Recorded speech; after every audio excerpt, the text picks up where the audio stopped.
jelas kenapa kok Minority Authority of Singapore, which is kayak kasarannya kayak central banknya Singapura, I guess, itu kok nggak masalah dia menukarkan USD langsung, padahal USD itu sangat berharga.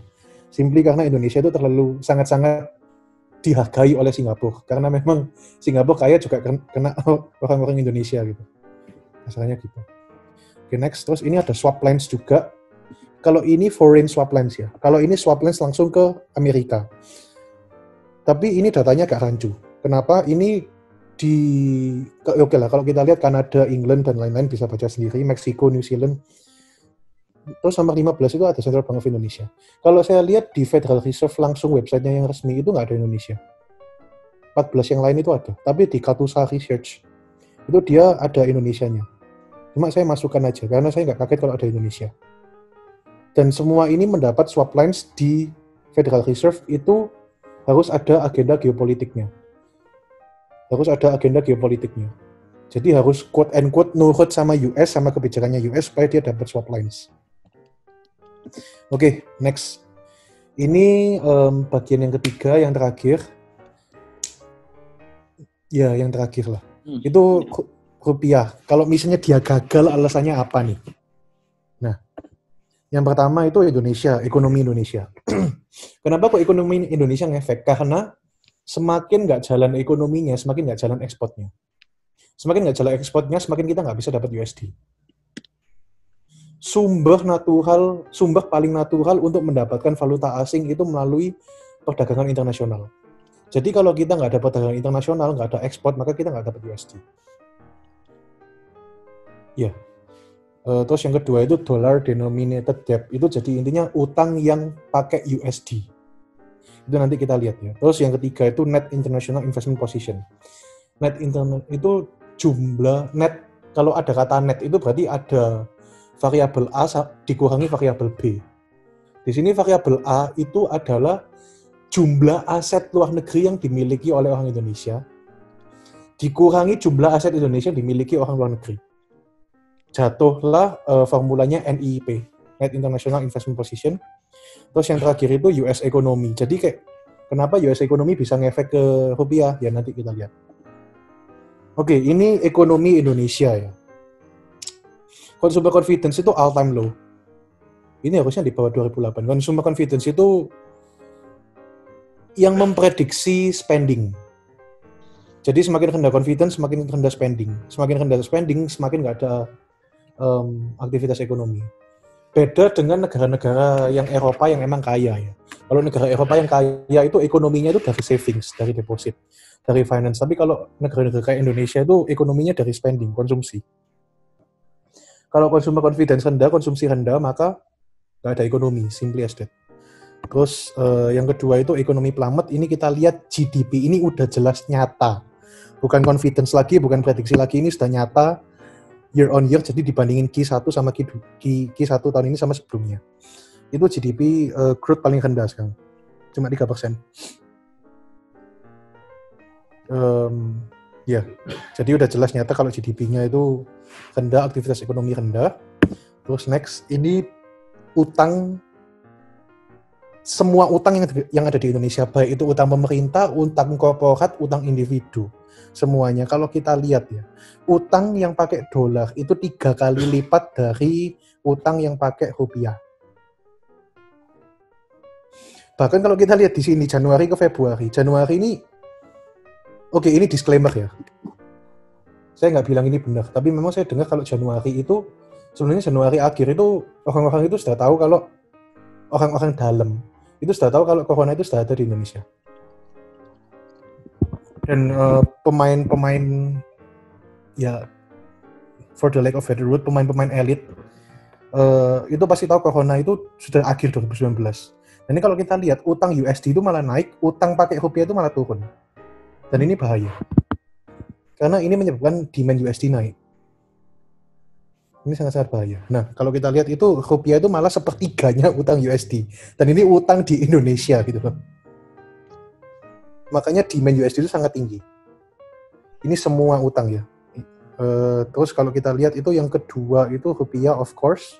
Yang ketiga Jepang, simply karena memang Jepang itu investasinya sangat tinggi di Indonesia. Terus yang keempat itu euro, yang kelima yen. Ya oke, make sense lah. Datanya make sense. Oke, terus ini NIP, Net International Investment Position. Kalau kita lihat langsung aja ke sini ya. Kita lihat angka paling kanan 326.155. 326 miliar minus. Jadi jumlah aset asing yang ada di Indonesia itu 300 miliar. 3.000 triliun rupiah lebih banyak daripada jumlah aset luar negeri yang dimiliki orang Indonesia. Cuma ya nggak salah juga, soalnya memang negara-negara besar biasanya seperti itu. Banyak aset yang dimiliki oleh negara kecil. Jadi kalau kita lihat di sini, nah ini hati-hati juga, NIP ini berbanding lurus sama volatility, kecuali USA. Berbanding lumayan lurus sama volatility index. Kecuali USA sama UK lah, soalnya mereka agak pengecualian. UK itu ada City of London, jadi dia money laundry-nya tinggi dan lain-lain. Jadi intinya dia bisa tahan. US itu soalnya memang currency reserve, jadi dia pasti tahan. Tapi kalau kita lihat Australia baru kena resesi, 30 tahun terakhir dia pertama kali resesi. Terus kita lihat nomor 2 itu ada Yunani. Yunani itu sempat bangkrut juga. Yunani, Cyprus, Portugal. Cyprus itu negara cuci uang. Yunani itu sempat bangkrut. Portugal, Spain itu ya agak bahaya. Australia resesi, krisis kan.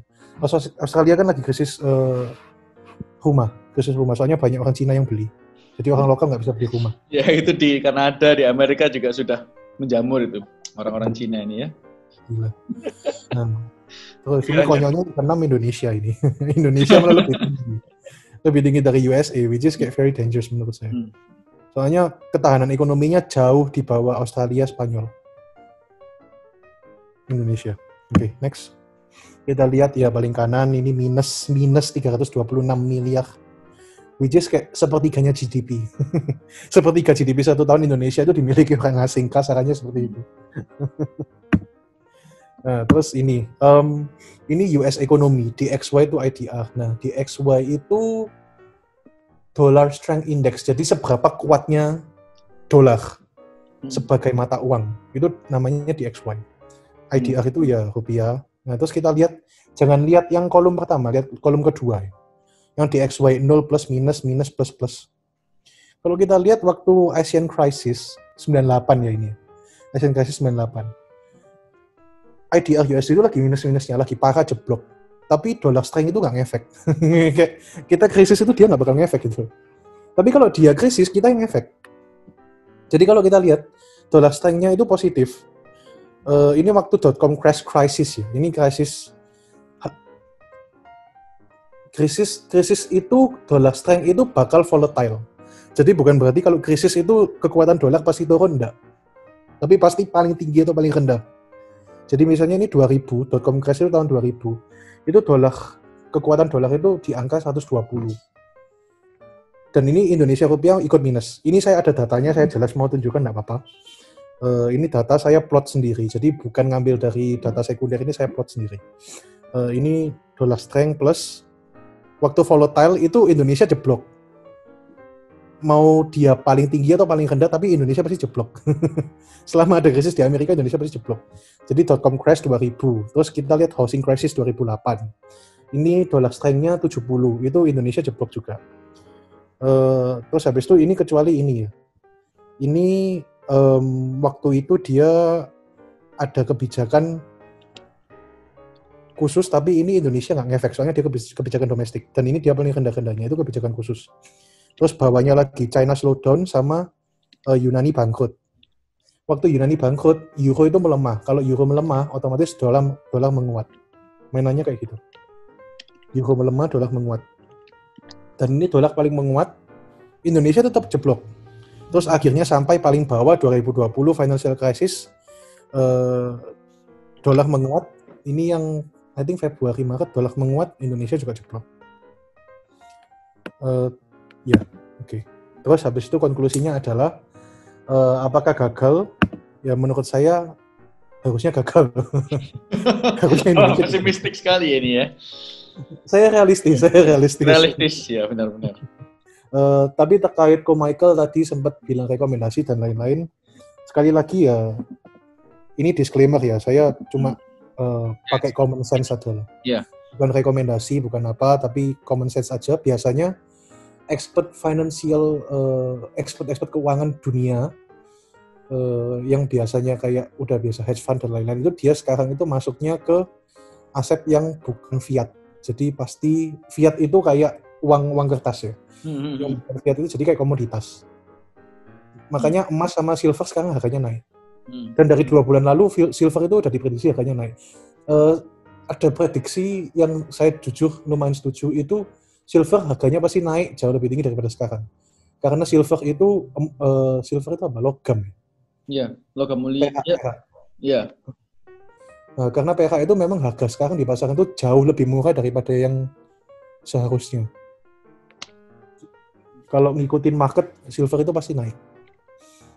Emas ya sudah naik, ya udah jelas ya. Orang yang punya uang pasti pindah emas kalau krisis.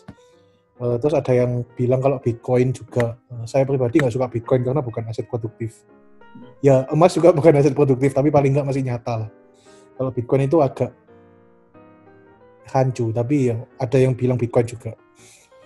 Cuma banyak banget expert keuangan yang emang mengatakan kalau fiat money mau rupiah mau US itu udah nggak berharga. Karena banyak kebijakan yang membuat itu tidak berharga.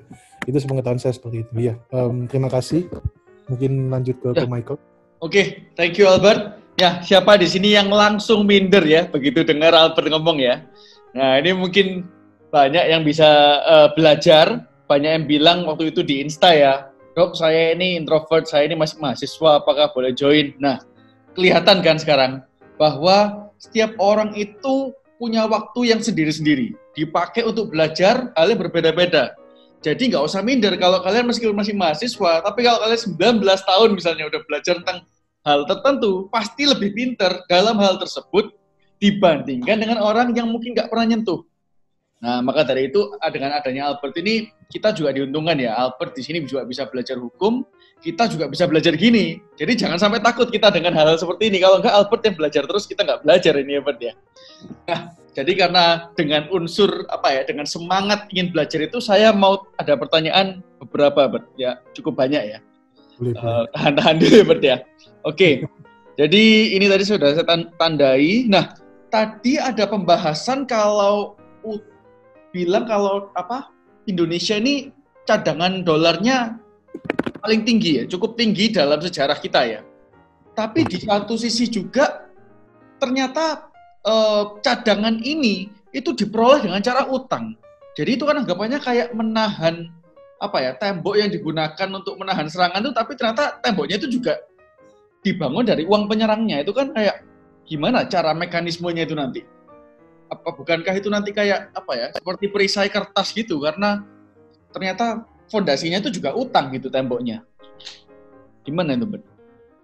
Langsung jawab ya? Iya, langsung jawab aja. Boleh. Jadi sebenarnya gini, kalau misalnya permasalahannya adalah dia ngutang sekarang itu untuk membuat supply. Tapi pada saat ekonomi stabil, supply itu nggak perlu dibuat oleh Bank Indonesia, dia pasti sudah ada. Sehingga logika gali lubang tutup lubangnya itu masuk akal sebenarnya. Yeah. Cuma perlu disadari juga bahwa surat utang yang kali ini itu lebih desperate karena sampai 50 tahun dan bunganya lumayan tinggi. Agak desperate dan sebenarnya jumlahnya relatif kecil dibanding jumlah agregat. Jadi kalau dibilang itu fondasi sebenarnya enggak. Lebih fondasinya itu lebih ke swap lines dan lain-lain. Oke. Meskipun swap lines itu juga ada permasalahan lagi, tapi kalau ada yang tanya aja enggak apa-apa saya jawab. Nah, ini terus lanjut ya, karena lanjut dengan jawaban tadi. Nah, kalau memang utangnya 50 tahun dan bunga tinggi, ini kan saya baru tahu kasus negara pilot itu Greece ya, Yunani ya. Nah, kalau untuk di Indonesia nih, prediksi ya, sekali lagi prediksimu, bukan masalah ini opini, jadi jangan dipakai untuk sebagai dasar melakukan tindakan apa ya. Tapi kalau sampai Indonesia gagal nih dalam akhir tahun, jadi masuk ke tahun 51, kita gagal bayar utang. Nah, dampaknya itu apa? Terhadap terutama 3 investor utama yang tadi salah satunya Jepang itu ya. Apakah Indonesia itu bisa di take over? Nah, kalau Greece itu dulu dampaknya gimana? Terus kalau Indonesia gimana? Gitu aja, saya penasaran. Greece gimana, Indonesia nanti gimana? Apakah mirip ataukah beda? Kalau Yunani itu dia lumayan terselamatkan karena mata uangnya euro. Jadi sing nomboki itu negara lain. Oh, ya. Jerman ya biasa korbannya ya. Iya.